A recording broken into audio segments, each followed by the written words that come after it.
পূজ্য শ্রী পরমহংসজি মহারাজও সেই স্তরেরই মহাপুরুষ ছিলেন। তার বাণী ও অন্তঃপ্রেরণা থেকে গীতা শাস্ত্রের যে অর্থবোধ হয়েছে তারই সংকলন যথার্থ গীতা। হরে কৃষ্ণ। বেদব্যাস। গীতা প্রতিটি মানুষেরই ধর্মশাস্ত্র। গীতা কাহারটি মানুষের জন্য, এমন কোন মানুষ নেই যে তার প্রয়োজন নেই। তাই বলছে গীতা প্রতিটি মানুষেরই ধর্মশাস্ত্র। মহর্ষি বেদব্যাসের পূর্বে কোন শাস্ত্র লিপিবদ্ধ ছিল না।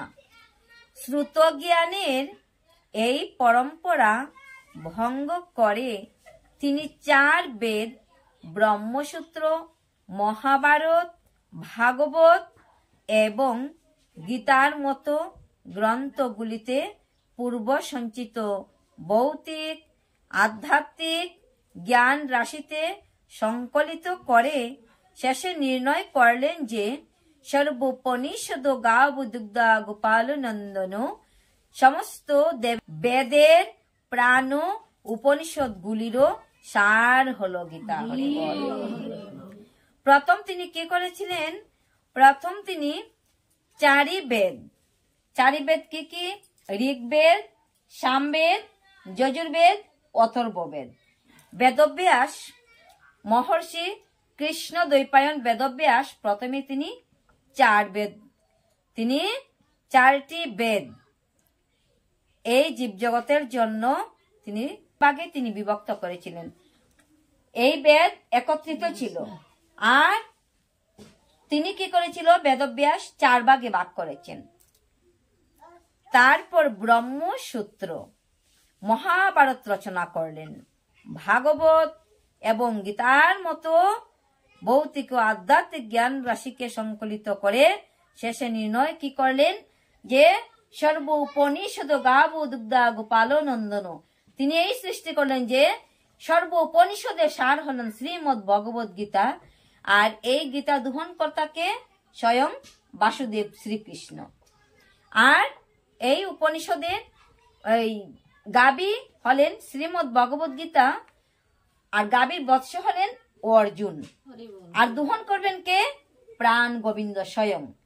এই দুগ্ধ কার মধ্যে তিনি বিতরণ করবেন? আপনাদের মতো শুদ্ধ গৌর ভক্ত মন্ডলী।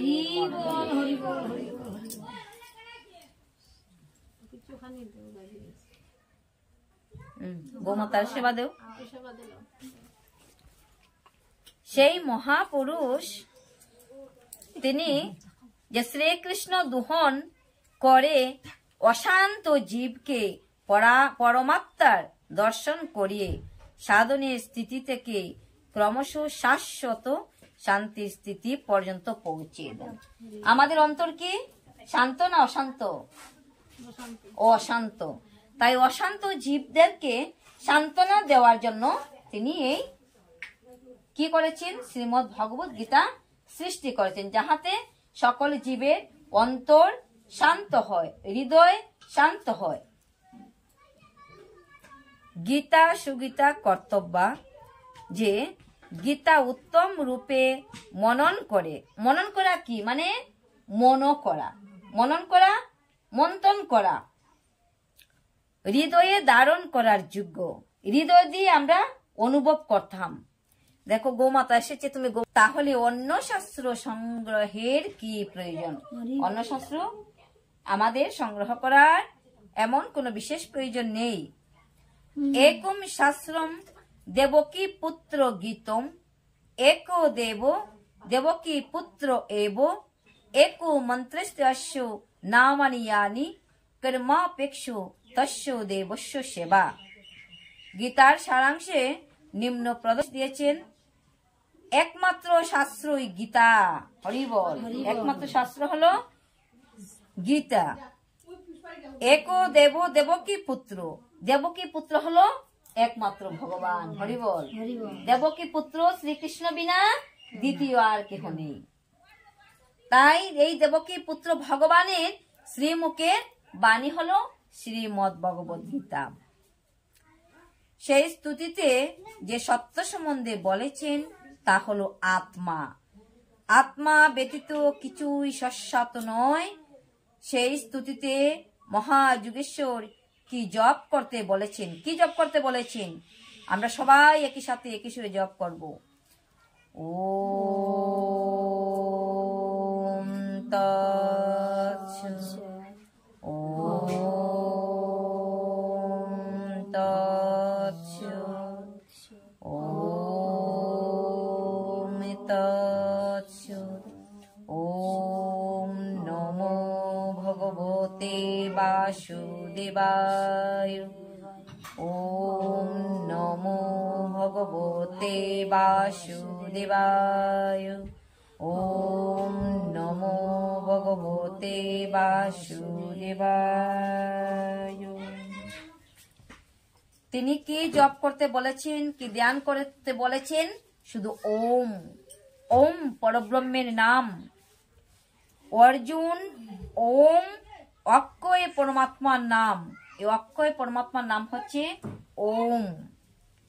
ওম জপ করো, ওমের ধ্যান করো, আমার স্বরূপের করো, ভগবানের স্বরূপের করো। কর্ম একটাই, গীতায় বর্ণিত পরমেশ্বর একমাত্র, পরমাত্মার সেবা, তাকে শ্রদ্ধা পূর্বক নিজের হৃদয়ে ধারণ করো। অতএব গুরু থেকে গীতা আপনার শাস্ত্র। ভগবান শ্রীকৃষ্ণের হাজার হাজার বছর পরে পরবর্তী যে মহাপুরুষগণ একমাত্র ঈশ্বরকে সত্য বলেছেন, তারা গীতারই সংবাদ বাহক। ঈশ্বরের কাছ থেকে লৌকিক ও পারলৌকিক সমস্ত সুখের কামনা, ঈশ্বরকে ভয় পাওয়া, অন্য কাউকে ঈশ্বর না ভাবা, এ পর্যন্ত তো প্রত্যেক মহাপুরুষ বলেছেন। কিন্তু ঈশ্বরীয় সাধনা ঈশ্বরের কাছে নিয়ে যায়, এটা কেবল গীতা শাস্ত্রে ক্রমবদ্ধভাবে সুরক্ষিত। হরিবল। ঈশ্বরকে যদি আমরা সাধনা করি তাহলে আমরা কোথায় যেতে পারবো? ঈশ্বরের কাছে অবশ্যই যাইতে পারবো। হরি। ঈশ্বরের সাধনা করলে ঈশ্বরের কাছে নিয়ে যায়, এটা কেবল গীতা শাস্ত্রেই একমাত্র বর্ণিত আছে। অধ্যয়ন করুন যথার্থ গীতা। গীতা শাস্ত্র অধ্যয়নে সুখ শান্তি লাভ হয়। গীতা শাস্ত্র অধ্যয়ন করলে কি হয়? আমাদের সুখ হয় এবং শান্তি পাওয়া যায়, মনে শান্তি হয়, হৃদয়ে আনন্দ আসে। তার সঙ্গে এই শাস্ত্র হচ্ছে অক্ষয় শাস্ত্র।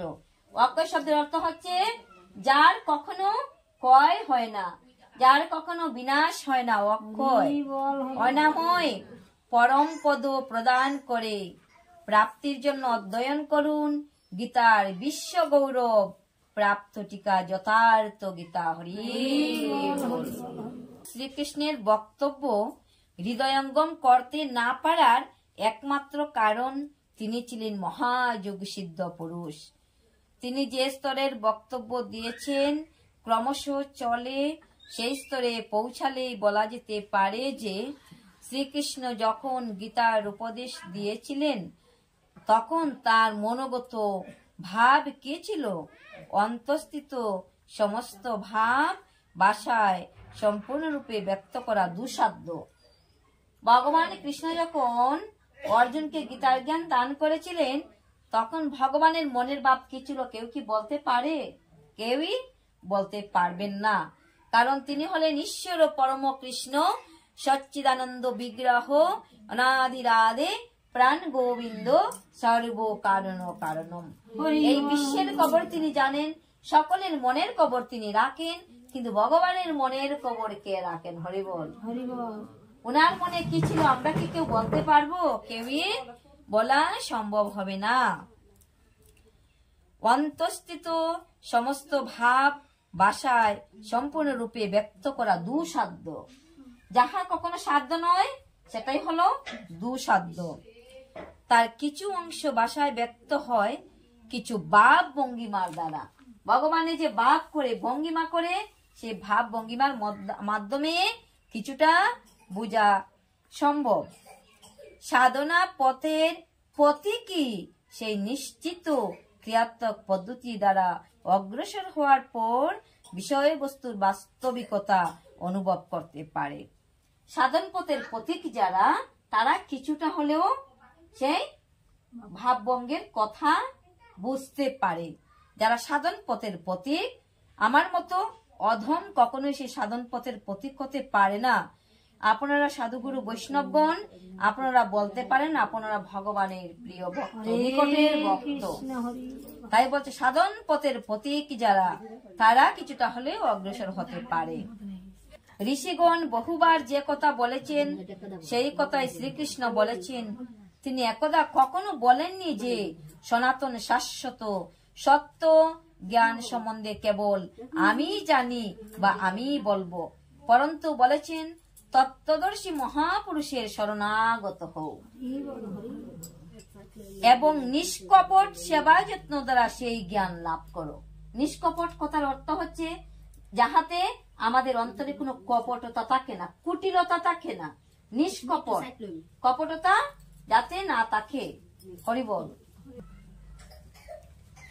শ্রীকৃষ্ণ কেবল মহাপুরুষগণ দ্বারা ঘোষিত শাশ্বত সত্যই উদ্ঘাটিত করেছেন। শ্রীকৃষ্ণ স্পষ্ট বলেছেন যজ্ঞের প্রক্রিয়াই কর্ম, তবুও আপনারা বলেন কৃষি করা কর্ম। যজ্ঞের অর্থ আগে স্পষ্টই বলেছেন যে এই যজ্ঞে বহু যুগী প্রাণকে অপানে ও আরো অন্যান্য যুগী অপানকে প্রাণে আহুতি দেন। আবার অন্যান্য যুগীগণ প্রাণ অপান দুই রুদ্ধ করে প্রাণায়াম পরায়ণ হয়ে যান। আবার অন্য বহু যুগীগণ ইন্দ্রিয়ের সকল প্রবৃত্তি সংযমাগ্নিতে আহুতি দেন। সংযমাগ্নি মানে সংযম যুগ অগ্নি, মানে ওনারা সংযমিত। তাই বলছে সংযম অগ্নিতে আহুতি দেন, নিজের সবকিছু বিসর্জন দেয়। মানে একমাত্র আত্মাই এ জগতে শ্রেষ্ঠ। আর দেহটা কি? দেহটা অনিত্য। নিত্য বস্তু হচ্ছে আমাদের আত্মা। প্রত্যেকের হৃদয়ে ভগবান প্রাণ গোবিন্দ রয়েছেন। তাই জীবাত্মা হচ্ছে পরমাত্মার প্রকৃত বন্ধু। এই জীবাত্মা যখন এই দেহ থেকে বাহির হয়ে যাবে, এই কাছার ভিতরে আছেন তো তিনি, কাছার ভিতর অচিন পাখি কেমনে আসে যায়, আর ধরতে পারলে মনো বেরি দিতাম পাখির পায়। সেই পাখিটাকে কেউ আমরা দেখেছি কখনো? দেখিনি তো। তাই এই পাখির পায়ে আমরা বেরিও পড়াতে পারি না। যদি বেরি পড়াতে পারতাম তাহলে পাখি কাছার ভিতর থেকে ফুরুত করে উড়ে যেতে পারতো না। এই জন্য এই পাখিটা হচ্ছে অচিন। এই পাখিটার ঠিকানা আমরা জানি না, তাই অচিন। সে কোথায় যাবে, কখন কি রকম সে থাকবে, অচিন পাখির ঠিকানা আমরা কেউ জানি না। তাই এই পাখি হৃদয়ে আছে, আমাদের প্রত্যেকের হৃদয়ে। আর এই অচিন পাখি যেমন যেমন ওনার দেহে আছে, তিনি বলতে পারবেন, এই জীবাত্মা এই দেহটার খবর বলতে পারবেন। আর পরমাত্মা কিন্তু আবার সর্বজীবে বিরাজমান, প্রত্যেকের অন্তর অন্তরে তিনি বিচরণ করছে। তিনি আবার বিশ্ব ব্রহ্মাণ্ডের খবর জানেন। আর জীবাত্মা শুধু যে দেহের মধ্যে আছে সেই দেহের খবর রাখিতে পারেন। কেন? একজন মালিকের জমি কতটা আছে, জমির পূর্ব দিকে কি আছে, পশ্চিমে কি আছে, উত্তরে কার জমি আর দক্ষিণে কার জমি, উনি কি বলতে পারবেন? উনার জমির চতুর্সীমা। আপনি পারবেন ওই মালিকের জমির চতুর্সীমা বলতে? পারবেন না তো। তাই জীবাত্মা শুধু এই দেহের খবর রাখতে পারে। আপনার দেহের খবর, আপনার দেহের ভিতরে যে জীবাত্মা আছে সেই জীবাত্মা বলতে পারবেন। কিন্তু যিনি পরমাত্মা ভগবান, সকলের অন্তরের খবর তিনি জানেন। হরি বল। তো আমরা কি করব? যে ইন্দ্রিয়কে সংযম করে সংযমাগ্নিতে আহুতি দেন যারা, যে শ্বাস প্রশ্বাসের চিন্তনকেই যজ্ঞ বলে। শ্বাসে প্রশ্বাসে যাহাকে আমরা চিন্তা করব, যাহাকে আমরা স্মরণ করব, যার কথা মনে করব, তিনি হচ্ছেন, সেটাই হচ্ছে যজ্ঞ। যজ্ঞ শুধু বিশেষ করে অনুষ্ঠান করে আমরা ভক্তবৃন্দকে ডাকবো বা ভক্তবৃন্দকে নিমন্ত্রণ করব, সেটা যজ্ঞ নয়। প্রতিদিন যে আমার গৃহে অন্ন রন্ধন হইতেছে, এটাও কিন্তু একটা যজ্ঞ। আমি প্রতিদিন নিদ্রা হতে জেগে সর্বপ্রথমে আমি কি করি, হাতে কি নেই, সর্বপ্রথমে আমি নিদ্রা থেকে উঠলাম, এখন আমার কর্ম কি, সর্বপ্রথমের কর্মটা কি বলো? কি? জল। তাহলে জলটাকে সৃষ্টি করলো যিনি পরমাত্মা ভগবান, তিনি তো। ভগবানের চরণ থেকে সেই জলের জন্ম হয়েছে, গঙ্গার জন্ম হয়েছে। তো ঘুম থেকে উঠেই আমি জলের গটি হাতে নেব। কেন নেব? আমি চোখ ধুবো, মুখ ধোবো এই জল দ্বারা। তখন আমি কি করব? আমি তো নিদ্রা থেকে উঠেছি, আমি তো এখন ভগবানের কোন কর্মে আমি ব্যস্ত না। আমি এই জলের মাধ্যমে ভগবানকে স্মরণ করব যে হে গোবিন্দ, যদি তুমি এই জল না সৃষ্টি করতে তাহলে এই জল আমি পেতাম না। প্রথম থেকে শুরু হয়ে গেল ভগবানকে চিন্তা করা, ভগবানের নাম স্মরণ করা। দ্বিতীয়ত আমি হাতে কি নেব? ঝাড়ু নেব। ঘরটা তো ঝাড়ু দিতে হবে, পরিষ্কার তো করতে হবে। এই ঝাড়ুটা যখন কেউ বা সুপারি গাছের কুল দিয়ে তৈরি করেছে, কেউ বা বাজার থেকে রেমার ঝাড়ু কিনে এনেছে, তখন ঘর কি করবে? ঝাড়ু দেবে। তখনও ভগবানকে স্মরণ করব যে ভগবান যদি এই গাছ সৃষ্টি না করত তাহলে আমরা ওই ঝাড়ু পাইতাম না। তাহলে ভগবানকে স্মরণ করা হলো। শুধু আয়োজন করে ভগবানকে স্মরণ করা, এটা আমাদের পক্ষে সর্বদা সম্ভব না। প্রতিনিয়ত শ্বাসে শ্বাসে, এই জন্য এই কথা বলছে যে আমরা ভগবানকে কিভাবে স্মরণ করব? ভগবানকে শ্বাসে প্রশ্বাসে ভগবানকে চিন্তা করব। এই চিন্তার নামই হলো যজ্ঞ। হরে কৃষ্ণ হরে কৃষ্ণ, এটার নামই হলো যজ্ঞ।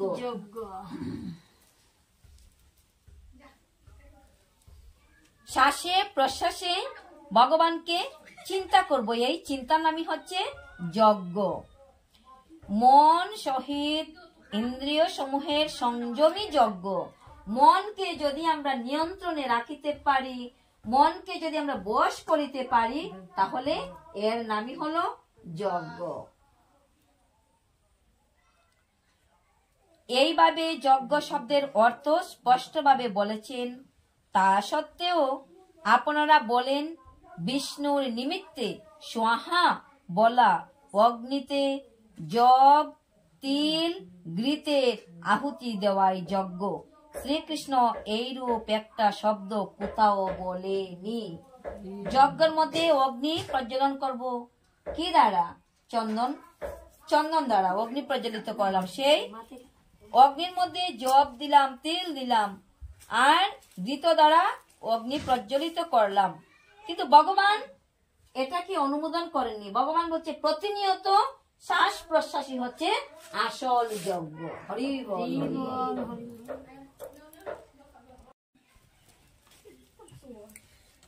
গীতা একমাত্র সার্বভৌম ধর্মগ্রন্থ।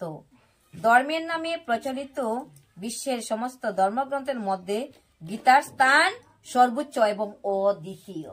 দ্বিতীয় নেই, অদ্বিতীয়। আর স্থান কোথায়? সবার উপরে।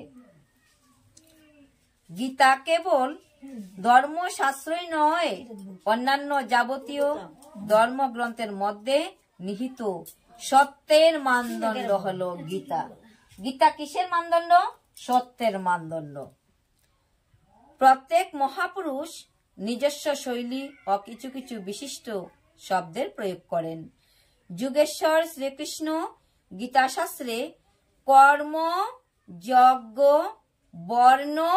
বর্ণ সংকর, যুদ্ধ, ক্ষেত্র, জ্ঞান ইত্যাদি শব্দের উপর বারবার জোর দিয়েছেন। এই সকল শব্দের বিশিষ্ট অর্থ বিভিন্ন জায়গায় উল্লেখ করেছেন। পুনরাবৃত্তিতে ভাষার শৈলী ও সৌন্দর্য নষ্ট হয়নি। ভাষান্তরের সময় উক্ত শব্দাবলীর যথার্থ অর্থ প্রয়োজন দিকে বিশেষ লক্ষ্য রাখা হয়েছে এবং সে স্থানে যে আবশ্যক উচিত ব্যাখ্যা করা হয়েছে। নিম্নলিখিত প্রশ্ন গীতার বিশিষ্ট বৈশিষ্ট্য, যা অতি আকর্ষক, যার বাস্তবিক অর্থ আধুনিক সমাজ ভুলে যেতে বসেছে। বর্তমান যুগ হচ্ছে ডিজিটাল ইন্ডিয়া, তাই মানুষ ভুলে গেছে ভগবানকে। হরিবল, ভগবানকে ভুলে গেছে। এই জন্য বলছে বর্তমানে আধুনিক সমাজে গীতার বৈশিষ্ট্য কি, বাস্তবিক অর্থ কি, তা মানুষ ভুলে যাচ্ছে।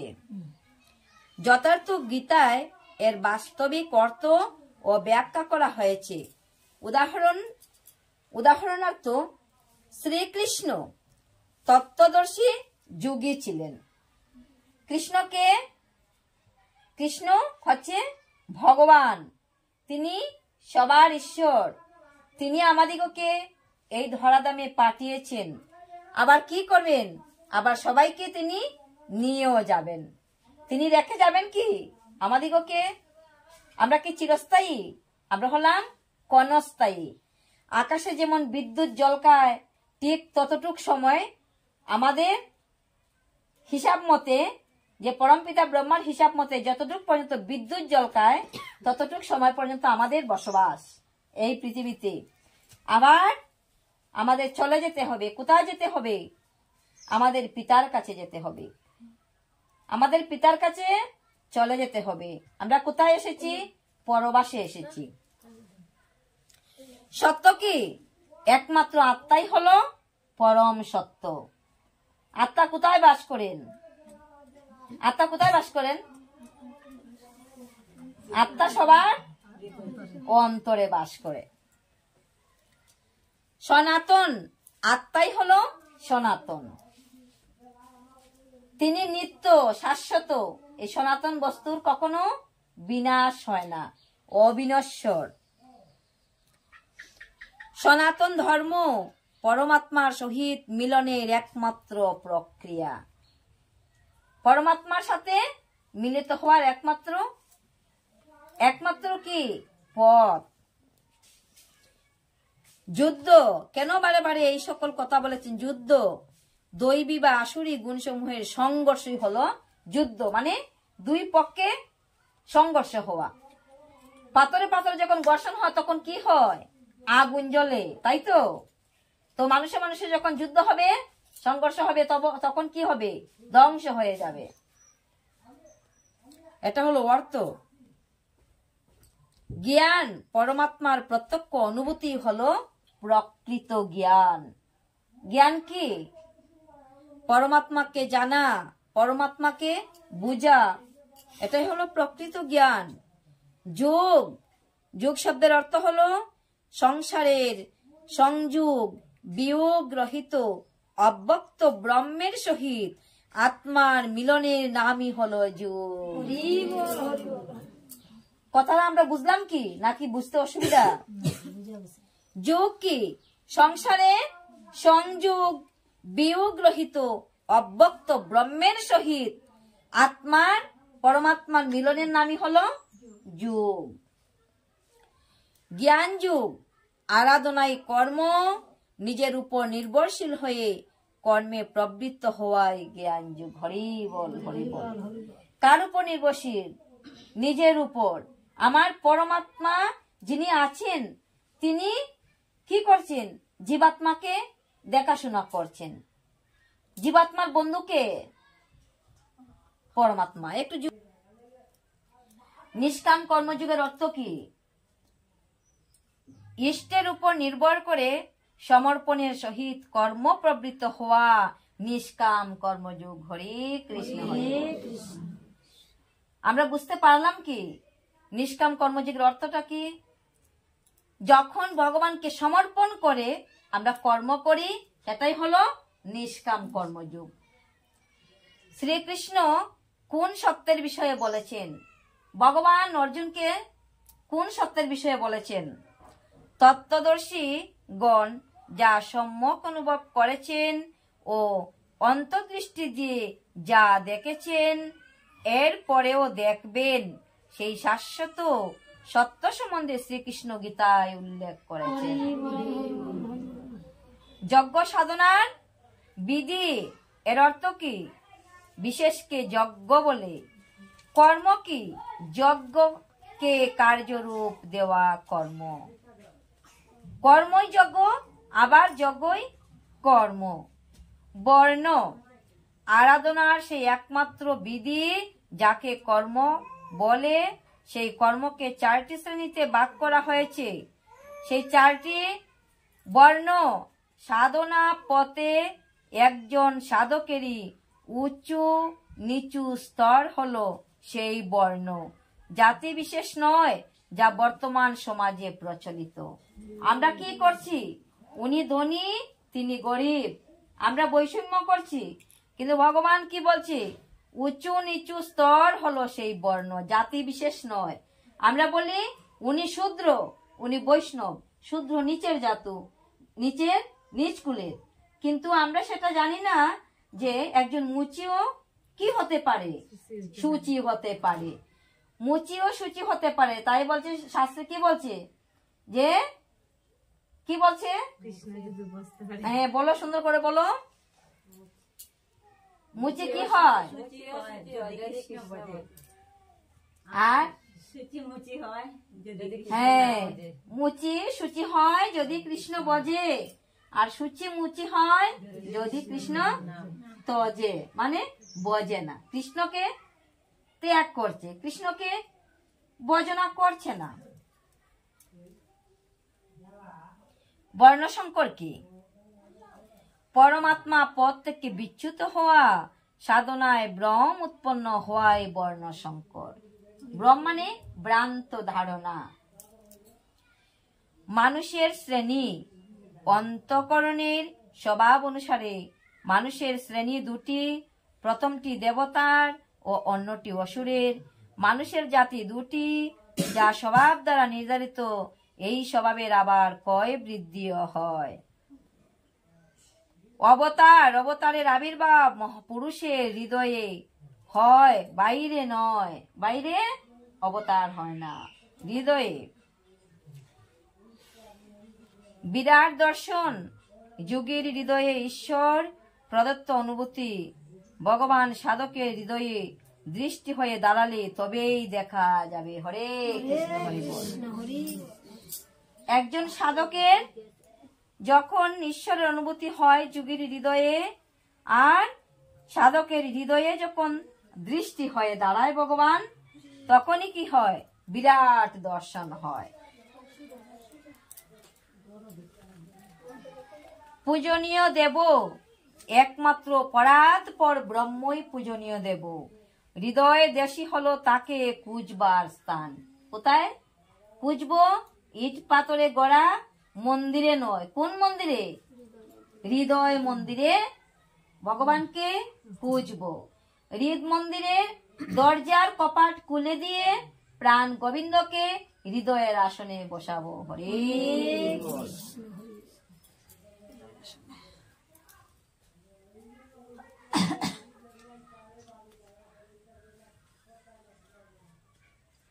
যুগেশ্বর শ্রীকৃষ্ণের স্বরূপ বুঝার জন্য 3য় অধ্যায় পর্যন্ত অধ্যয়ন আবশ্যক। কিসের জন্য? ভগবানের স্বরূপ বুঝার জন্য। 3য় অধ্যায় পর্যন্ত অধ্যয়ন করলে আমরা কি বুঝতে পারি? শ্রীকৃষ্ণ যুগী ছিলেন। আর 2য় অধ্যায় থেকে সত্য স্পষ্ট হবে। সনাতন এবং সত্য একে অন্যের পরিপূরক। এই কথার অর্থ হলো জীবাত্মা এবং পরমাত্মা একে অন্যের উপর নির্ভরশীল। কেন নির্ভরশীল? ভক্ত ছাড়া কি ভগবান চলতে পারেন? পারেন না। আর ভক্ত কাকে ছাড়া চলতে পারবেন না? ভগবানকে ছাড়া। তাই বলছে একে অন্যের উপর নির্ভরশীল। শ্রীমদ্ ভগবত গীতার পাঠক পাঠ করবেন, যদি ভক্ত না থাকে কোনো আনন্দই হবে না। তো সেখানে ভগবানই আসবে না, আনন্দ কোথা থেকে হবে? হরি বল।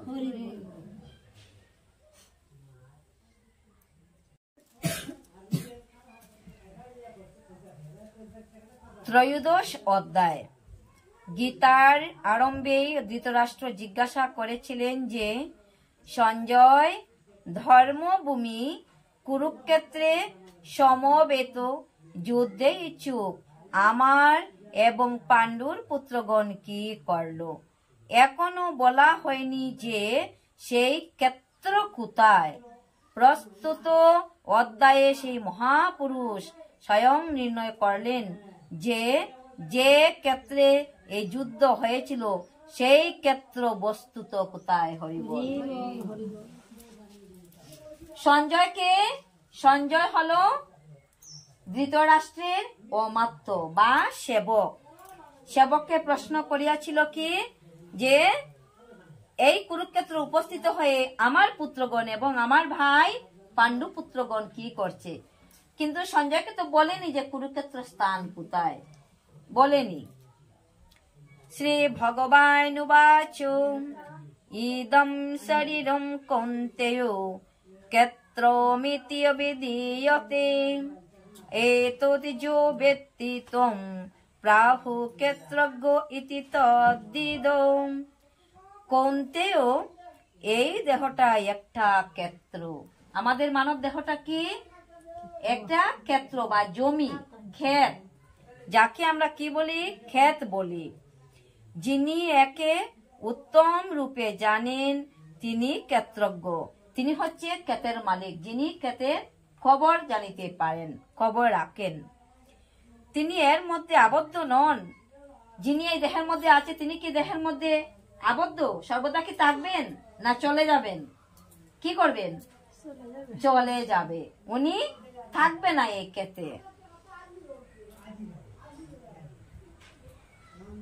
দেহ যখন একটাই তখন তাতে ধর্মক্ষেত্র এবং কুরুক্ষেত্র এই দুই ক্ষেত্র একত্রে কি রূপে হওয়া সম্ভব?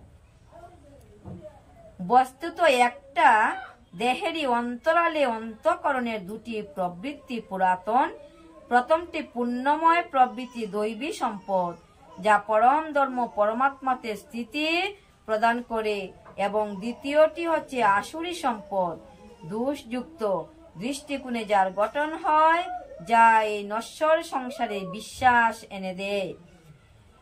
যখন আসুরি প্রবৃত্তির বাহুল্য ঘটে তখন এই দেহই কুরুক্ষেত্র, এবং যখন এই দেহের অন্তরালে দৈবী সম্পদের বাহুল্য ঘটে তখন এই দেহকে ধর্মক্ষেত্র বলা হয়। হরে কৃষ্ণ। ধর্মক্ষেত্র কুরুক্ষেত্র কোথায় অবস্থিত? আমাদের দেহের মধ্যে। ধর্মক্ষেত্র আছে, আবার কুরুক্ষেত্র আছে।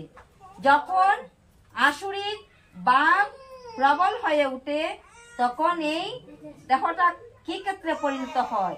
কুরুক্ষেত্রে পরিণত হয়। আর যখন দৈবী সম্পদ আমাদের অন্তরে জাগরিত হয়, আমি ভগবানকে সেবা করব, ভগবানের গুণকীর্তন শ্রবণ করব, দেবতাকে পূজা করব, তখন এই দেহটাই আবার ধর্মক্ষেত্রে পরিণত হয়। একটা দেহই অন্তরালে ধর্মক্ষেত্র, আবার বাহিরেরটা কি? যখন আসরিক প্রবৃত্তি জাগে তখনই সেটাই হয় কুরুক্ষেত্র। ক্ষেত্রজ্ঞং চপি মাম বিদ্ধি সর্বক্ষেত্রেষু ভারত ক্ষেত্র ক্ষেত্রজ্ঞয়োর জ্ঞানম যজ্ঞানম মথো মম। হে অর্জুন, তুমি সকল ক্ষেত্রের ক্ষেত্রজ্ঞ। ভগবান সকল ক্ষেত্রের মালিক, সকল জমির মালিক। পরম পিতাকে পরমেশ্বর ভগবান, যিনি এই ক্ষেত্র সম্বন্ধে অবগত তিনি ক্ষেত্রজ্ঞ। এই রূপ তাকে সাক্ষাৎ যে মহাপুরুষগণ জানিতে পারেন তারা বলেন, শ্রীকৃষ্ণ এই কথা বলেছেন, আমি ক্ষেত্রজ্ঞ। শ্রীকৃষ্ণ যুগেশ্বর ছিলেন ক্ষেত্রজ্ঞ, অর্থাৎ বিকার সহ প্রকৃতি ও পুরুষকে তত্ত্ব জানাই জ্ঞান। এই রূপ আমার অভিমত, অর্থাৎ সম্যক রূপে তাদের জানাকি জ্ঞান বলে। তৎক্ষেত্রম যচ্চ যাদৃক্চ যদ্বিকারি যতশ্চ যৎ শোচো যো যত প্রভাবশ্চ তৎ সমাসেনো মে শৃণু। সেই ক্ষেত্র যে রূপ, যে যে বিকার যুক্ত, যে কারণে উৎপন্ন হয়েছে এবং সেই ক্ষেত্রজ্ঞ যিনি ও যে যে প্রভাবে যুক্ত সেই সমস্ত সংক্ষেপে শোনো। অর্জুনকে বলছে, হে অর্জুন, আমি সংক্ষেপে বলছি, তুমি শ্রবণ করো। সেই কথাই বলছেন যা এরা সকলেই বলছেন, দেহ কি এতটাই যতটা দেখতে পাওয়া যায়? এই প্রসঙ্গে বলছে অর্জুন, পঞ্চমহাভূত। পঞ্চমহাভূত কি কি? আমাদের দেহটা কি দিয়ে তৈরি? কি দিয়ে তৈরি? পঞ্চ মহাভূত দ্বারা। তাহলে পঞ্চ মহাভূত কি কি? আমরা কি করব? সেই পঞ্চ মহাভূতের নাম আমরা স্মরণ রাখবো, মনন করব। বলা হয়েছে এই পঞ্চ মহাভূতের নাম সবাই মনোযোগ সহকারে শ্রবণ করো। কীর্তি, কীর্তি শব্দের অর্থ হলো পৃথিবী বা মাটি। কীর্তির অর্থ কি? পৃথিবী বা মাটি। জল, পাবক, পাবক শব্দের অর্থ কি? অগ্নি। অগ্নি কে দান করছে আমাদিগকে প্রতিদিন? সূর্য। সূর্য কি দিচ্ছে? কিরণ দিচ্ছে, আলো দিচ্ছে, সেটাই হলো অগ্নি, সূর্যের কিরণ। গগন, গগন শব্দের অর্থ কি? আকাশ, বাতাস না আকাশ। গগন শব্দের অর্থ হলো আকাশ। সমীর, সমীর শব্দের অর্থ কি? বাতাস বা বায়ু। তবে বুঝতে পারলাম তার অর্থ কি? সমীর শব্দের অর্থ হলো বাতাস বা বায়ু। গগন শব্দের অর্থ হলো আকাশ। কীর্তি শব্দের অর্থ হলো মাটি। এগুলি আমাদের জানা আবশ্যক। এই পঞ্চভূত দ্বারা আমাদের প্রত্যেকের দেহ গঠন করা হয়েছে। মাটি ছাড়া এই দেহটা তৈরি করা হয়নি। মাটি, জল, আমরা কিছু যখন তৈরি করতে যাই, আমরা মায়েরা কি করি? চুলা তৈরি করি। চুলা তৈরি করতে হলে কি লাগে? প্রথমত মাটি লাগে। তারপর জল দ্বারা কি করি? মাটিটাকে পেষ্টন করি। তারপর তো চুলাটাকে সুন্দর করে আমরা কি বলি? চুলার নাক মুখ উঠছে তো তুই নাক মুখ ভগবান পরম পিতা যে ব্রহ্মা আমাদিগকে তৈরি করেছেন সেই মাটি দিয়ে। হরি বল। আর তার সঙ্গে কি আছে? অহংকার, বুদ্ধি ও চিত্ত। চিত্তকে অবক্ত পড়া প্রকৃতি বলা হয়েছে। মূল প্রকৃতির উপর আলোকপাত করা হয়েছে, যার মধ্যে পড়া প্রকৃতি সম্মিলিত। উপর্যুক্ত 8টি অষ্টদামূল। এখন হচ্ছে 10 ইন্দ্রিয়। তাহলে 10 ইন্দ্রিয় আমাদের সবারই জানা আছে। ইন্দ্রিয় ছাড়া তো আমরা চলতে পারবোই না। তো সেই 10 ইন্দ্রিয় কি কি? চক্ষু, কর্ণ, নাসিকা, জিহ্বা, ত্বক। বাক, কথা যে বলছি, বাক, পানি, পাদ, পায়ু, উপস্থ। তো আর কি কি আছে? মন ও ইন্দ্রিয়ের পঞ্চ বিষয়, রূপ, রস, গন্ধ, শব্দ ও স্পর্শ। এই হলো 24 তত্ত্ব। এই হলো মোটো 24 তত্ত্ব।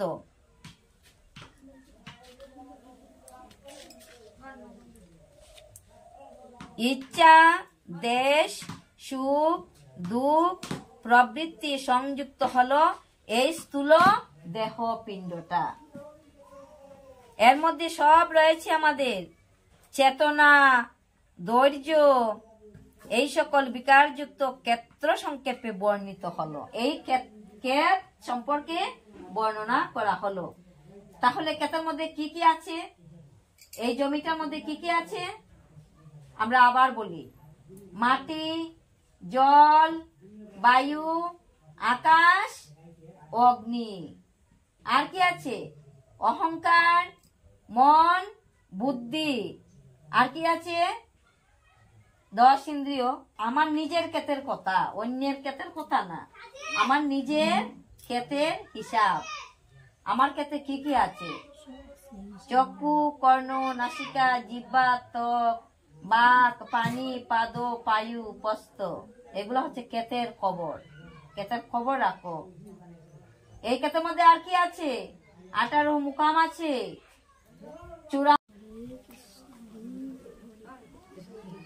শ্রীমদ্ ভগবত গীতা মাহাত্ম্য। ঋষি বলিলেন, হে সুতমুনি, পুরাকালে বেদব্যাস আপনার কাছে নারায়ণ ক্ষেত্রে বসিয়া যে গীতার মাহাত্ম্যের কথা বা শোনার ফল বলিয়াছিলেন, তাহাই আপনি দয়া করিয়া। সুতমুনি বলিলেন, আপনি ভালো কথাই বলিতে বলিয়াছেন, তবে গীতার গুণের কথা অসাধারণ, সাধারণ নয়, অসাধারণ আর পরম গোপনীয়। সেই কথা বলিবার ক্ষমতা কার আছে? যেমন আমার নেই, তেমন আরেকজনের সমান। কিন্তু কে জানেন, যিনি ভগবানের পরম ভক্ত, তিনি বলিতে পারেন। শ্রীকৃষ্ণ এই গীতার মাহাত্ম্য ভালো রকমে জানেন। একমাত্র কে জানেন? ভগবান প্রাণ গোবিন্দ। আর তাহা ছাড়া ব্যাসদেব জানেন। ব্যাসদেব পরাশর মুনির পুত্র, কৃষ্ণ দ্বৈপায়ন ব্যাস, তিনি হলেন ভগবানের সপ্তদশ অবতার।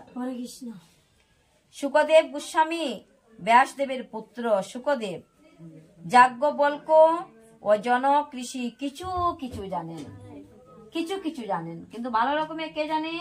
ভগবান শ্রীকৃষ্ণ। ইহা ছাড়া যাহারা বলেন, তাহারা পরের কাছে শুনিয়া সামান্যই বলিতে পারেন। যাহা হোক, আমি ব্যাসদেবের মুখে যেমন শুনিয়াছি, তেমনি আপনার কাছে বলিতেছি, শুনুন। সমস্ত উপনিষদ হইল গাভী, শ্রীকৃষ্ণ হইলেন গোপ। সেই গাভী তিনি দোহন করেন। অর্জুন হলো সেই গাভীর বাছুর, আর দুধ হইল শ্রেষ্ঠ গীতা শাস্ত্র রূপ অমৃত। তিনি অমৃত। শ্রীকৃষ্ণ অর্জুনের সারথীর কাজ করিয়া সেই গীতারূপ অমৃত 3 জগতের উপকারের জন্য দান করিয়াছেন। 3 জগৎ কি কি জগৎ? স্বর্গ, মর্ত, পাতাল। এই 3টি জগতের জন্য তিনি কি দান করিয়াছেন? তিনি এই গীতা দান করিয়াছেন। আর আজ আমরা সেই গীতার জ্ঞান ঘরে বসে, আপন আঙ্গিনায় বসে শ্রবণ করতে পারিতেছি। তাই শ্রীকৃষ্ণ রূপ নর ব্রহ্মকে আমরা সবাই প্রণাম করি। সংসার রূপ সমুদ্র পার হওয়া খুব শক্ত। আমরা কোথায় আছি? সংসারে আছি। তো এই সংসার সমুদ্র কিসে পার হব? কিসে পার হব? কোন নৌকা? গীতারূপ তরণীকে আশ্রয় করব। তরণী শব্দ অর্থ হলো নৌকা। তো সেই গীতা নৌকাকে যদি আমরা আশ্রয় করিতে পারি, তাহলে অনায়াসে পার হইতে পারি। যিনি গীতারূপ নৌকায় সেই সাগর পার হইতে চান, তিনি সহজেই পার হইতে পারেন, অনায়াসে পার হয়ে যাবে। যিনি বারবার গীতা পড়েন নাই, সেই করে। হরি বল। যাহারা সর্বদা গীতা শুনেন, যাহারা কি করেন? সর্বদা শুনেন, তাহারা কি পরম ভাগ্যশালী। শাস্ত্রের উপদেশ দিয়া শ্রীকৃষ্ণ অর্জুনকে তত্ত্বজ্ঞানের কথা বলিয়াছেন। ইহাতে পরম ভক্তির তত্ত্ব এবং সগুণ ও নির্গুণ ব্রহ্মের তত্ত্ব বুঝান হইয়াছে। গীতার 18টি অধ্যায়ে ভক্তি ও মুক্তির কথা বলা হয়েছে। গীতা 18টি অধ্যায়ে কি বলা হয়েছে? ভক্তি ও মুক্তির কথা। এই 18টি সিঁড়ি বাহিয়া ভক্ত ক্রমে ক্রমে প্রেম, ভক্তি প্রবৃত্তি কর্মে উঠিয়া মন পবিত্র করিতে পারে। মনকে কি করিতে পারে? পবিত্র করিতে পারে। আমাদের মনে নানান ধরনের দোষ ত্রুটি রয়েছে।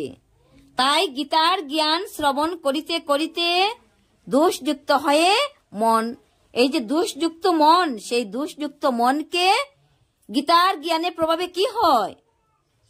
শুদ্ধ হয়। সোনাকে যেমন আগুনে পোড়ালে আবার কি হয়? কাটি হয়। তো আমাদের মন দোষযুক্ত, কিন্তু গীতার জ্ঞানের প্রভাবে সেই গীতার জ্ঞানের শুনতে শুনতে মনও পবিত্র হয়, শুদ্ধ হয়। এই গীতারূপ জলে নামিয়া স্নান করিলে সাধু ব্যক্তির সংসারের সকল পাপ দূর হইয়া যায়। গীতা পড়া বা শোনা বা যে জানে না, সে এই পৃথিবীতে যাহা করে সবই বৃথা। সুতরাং যে গীতার মাহাত্ম্য জানে না, তাহার চেয়ে অদম আর কেহ নাই। তাহার শরীর, সচ্চরিত্র, ধন সম্পদ এবং গৃহস্থ হইয়া বাস করা এসব ধিক্কার।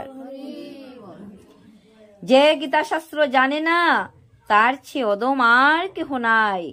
সে যে কর্ম আরম্ভ করিয়াছে, তাহাকে ধিক।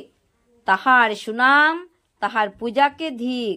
সে যদি উচ্চ বংশে জন্মগ্রহণ করিয়াছে, তাও ধিক। কর্ম হয় না, ধর্ম হয় না, তাহা বেদ ও বেদান্তে নিন্দা করা হইয়াছে। সুতরাং গীতাশাস্ত্র ধর্মভাবে পূর্ণ। গীতাশাস্ত্র কিসে পূর্ণ? ধর্মভাবে পূর্ণ। শ্রী বিষ্ণুর পর্বদিনে একাদশীতে যিনি গীতা পড়েন, তিনি ঘুমাইয়া বা জাগিয়া চলুন বা দাঁড়াইয়া থাকুন, শত্রু কখনো তাহার কোনো ক্ষতি করিতে পারে না। প্রয়াগ প্রভৃতি সকল তীর্থই সেখানে থাকে। প্রয়াগ তীর্থে গঙ্গা, যমুনা, সরস্বতী বলা হয় ত্রিবেণী সঙ্গম। প্রয়াগ তীর্থ, প্রয়াগরাজ তীর্থের রাজা হলো প্রয়াগ। তো যেখানে শ্রীমদ্ ভগবত গীতার স্থান, সেখানে প্রয়াগ তীর্থ বিরাজমান। শ্রীকৃষ্ণ অর্জুনকে বলিয়াছিলেন, হে অর্জুন, গীতা আমার হৃদয়। গীতা কি? গীতা অর্জুন, গীতা আমার হৃদয়, গীতা আমার সার পদার্থ, গীতায় আমার জ্ঞানের মধ্যে শ্রেষ্ঠ জ্ঞান, গীতায় আমার নিত্য জ্ঞান, গীতা আমার শ্রেষ্ঠ স্থান, গীতায় আমার পরম পদ, গীতায় আমার পরম গোপনীয় বস্তু, গীতায় আমার পরম গুরু। এই গীতা যেখানে থাকে, ভগবানও সেখানে থাকেন। হরি বল। গীতা যেখানে থাকে, সেখানে আমি থাকি। সেটাই আমার শ্রেষ্ঠ গৃহ। গীতার জ্ঞানের বলে আমি 3 ভুবন পালন করি। ভুবন শব্দের অর্থ কি? ভুবন পৃথিবী। তো এই স্বর্গ, মর্ত্য, পাতাল সব ভগবান গীতার জ্ঞানের ফলে তিনি পালন করিয়া থাকেন। গীতায় আমার শ্রেষ্ঠ বিদ্যা, ইহাই ব্রহ্মবিদ্যা, সন্দেহ নাই। গীতাই অর্ধমাত্রা, ইহাই শ্রেষ্ঠ বিদ্যা, ইহাই অনির্বচনীয়, ইহা বুঝাইয়া বলা যায় না এমন। হে অর্জুন, গীতার কয়েকটি গোপনীয় নাম শুনো। এই নামগুলি কীর্তন করিলে তৎক্ষণাৎ সকল পাপ দূর হইয়া যায়। আমরা সকল ভক্তবৃন্দগণ গীতার গুহ্য নামগুলি সবাই আপন আপন কণ্ঠে উচ্চারণ করব। গঙ্গা, গীতা, সাবিত্রী, সীতা, সত্তা, পতিব্রতা, ব্রহ্মাবলী, ব্রহ্মবিদ্যা, ত্রিসন্ধ্যা, মুক্তিগেহিনী, অর্ধমাত্রা, চিদানন্দা, ভবগ্নি, ভ্রান্তিনাশিনী, বেদত্রয়ী, পরানন্দা, তত্ত্বার্থ, জ্ঞান মঞ্জুরি। হরে কৃষ্ণ হরে কৃষ্ণ কৃষ্ণ কৃষ্ণ হরে হরে, হরে রাম হরে রাম রাম রাম হরে হরে, হরে ওম শান্তি, ওম শান্তি, ওম শান্তি।